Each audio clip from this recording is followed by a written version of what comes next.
안녕하세요. 오늘은 성경 에스더서의 정말 영화 같은 이야기 속으로 한번 들어가 보려고 합니다. 이 이야기 속에서 보이지 않는 손으로 모든 역사를 이끌어 가시는 하나님의 그 놀라운 섭리를 함께 발견하게 될 거예요. 자, 시작하기 전에 재밌는 질문 하나 드려볼까요? 성경 66권 중에 하나님의 이름이 단 한 번도 직접적으로 나오지 않는 책이 딱 한 권 있는데 혹시 뭔지 아세요? 네, 맞습니다. 바로 에스더서예요. 정말 아이러니하죠? 하나님의 이름이 등장하지 않는 바로 그 책에서 우리는 자기 백성을 구원하시기 위해 보이지 않는 손으로 모든 것을 완벽하게 움직이시는 하나님의 일하심을 가장 생생하게 볼 수 있거든요. 자, 이야기의 시작은요. 아주 막강했던 페르시아 제국의 엄청나게 화려한 잔치에서부터입니다. 인간의 교만과 과시욕에 막 넘쳐나는 그런 시끄러운 상황 속에서 하나님께서는 이미 당신의 위대한 계획을 위한 첫 단추를 채우고 계셨습니다. 한번 보세요. 아하수에로 왕은 무려 180일 동안 잔치를 열면서 자기의 힘을 과시하고 있었죠. 그런데 그 교만이 절정에 달했을 때 술에 취해서 왕후 와스디를 폐위시켜버립니다. 세상 사람들 눈에는 그냥 왕실의 시끄러운 스캔들처럼 보였겠지만 바로 이 사건을 통해서 하나님은 당신의 큰 그림을 위한 무대를 만들고 계셨던 거예요. 바로 왕후의 자리를 비워두신 거죠. 바로 그 빈자리에 역사의 주인공 에스더가 등장합니다. 부모님도 없이 포로로 잡혀온 민족, 그중에서도 사촌 손에 자란 한 고아 소녀, 세상에서 가장 연약해 보이는 바로 그 소녀를 하나님께서는 제국의 가장 높은 자리, 왕후의 자리로 준비하고 계셨던 겁니다. 그리고 여기서 나중에 정말 중요해질 또 하나의 조각이 맞춰집니다. 모르드게가 왕을 암살하려는 음모를 우연히 듣고 그걸 막아내거든요. 이 큰 공이 당장 상을 받지는 못하고 그냥 궁중일기에 쓱 기록되고 잊히는 것처럼 보입니다. 하지만 이거 꼭 기억하셔야 해요. 하나님의 계획 안에서는요, 결코 우연히 잊히는 선행이란 없습니다. 이 사소해 보이는 기록 하나가 나중에 모든 판을 뒤집는 결정적인 열쇠가 되거든요. 자, 이제 분위기가 급격하게 어두워집니다. 하만이라는 아주 사악한 인물이 등장하면서 유다 민족 전체가 사라져버릴 엄청난 위기에 처하게 되죠.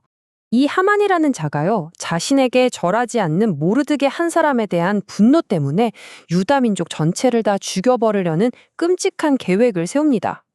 그리고 교묘한 말로 왕을 속여서 한번 선포되면 절대로 되돌릴 수 없는 죽음의 조서에 왕의 도장까지 받아내죠.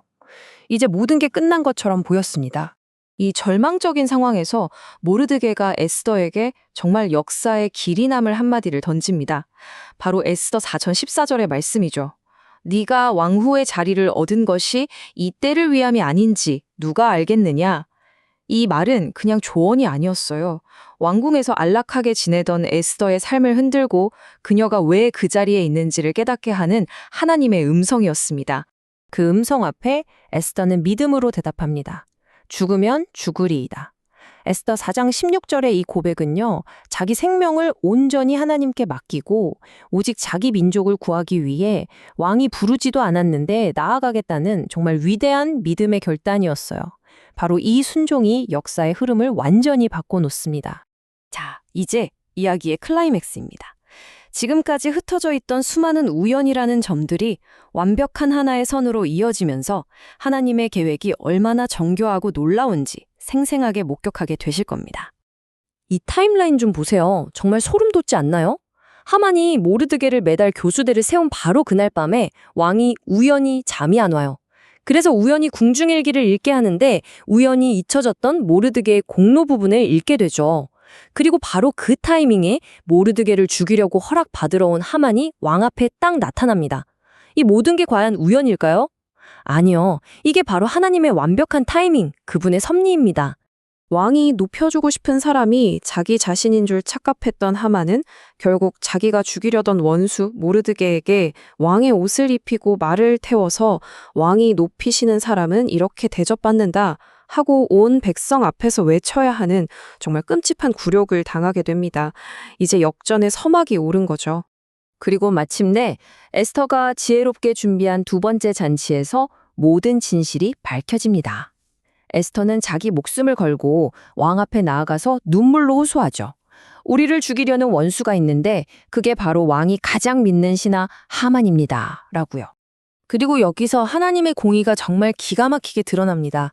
하만이 모르드게를 매달려고 22.5m나 되는 높은 나무를 세웠잖아요. 결국 그 나무에 매달린 건 바로 자기 자신이었습니다. 악인이 판 함정에 스스로가 빠져버린 거죠. 하지만 악당이 심판받는다고 이야기가 끝나는 게 아니죠. 하나님은 거기서 멈추지 않으세요.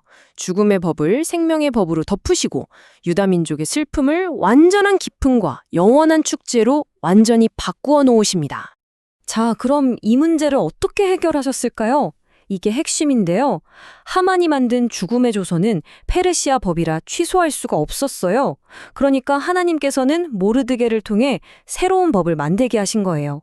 바로 스스로를 지키고 대적들과 싸워 이길 수 있다는 더 강력한 생명의 조서를 내리게 하신 거죠. 죽음의 법 위에 생명의 법을 덮어버리신 겁니다. 이 놀라운 구원의 날을 영원히 기억하기 위해서 불임절이라는 절기가 만들어졌습니다. 여기서 부르는 제비 뽑기를 뜻하는데요. 하만이 유다인을 죽일 날짜를 정하려고 던졌던 바로 그 제비를 의미해요. 인간이 죽음을 위해 던졌던 그 제비의 날이 하나님의 손에서 생명을 기념하는 위대한 축제의 날로 바뀐 겁니다. 그리고 이야기는 완전한 역전으로 막을 내립니다. 죽음의 문턱까지 갔던 모르드게는 제국의 2인자가 되어서 자신의 그 높은 지위를 가지고 백성들에게 평안과 번영을 가져다주는 선한 리더가 되죠. 하나님께서 그를 이렇게 높여주신 겁니다. 에스더서에는 하나님의 이름이 한 번도 나오지 않지만 사실 모든 페이지마다 모든 사건마다 하나님의 신실하심과 그분의 일하심을 소리 높여 외치고 있습니다. 오늘 혹시 여러분의 삶에 이해할 수 없는 일들이 있나요? 그 모든 일 뒤편에서 일하고 계시는 하나님의 보이지 않는 손을 신뢰해 보세요.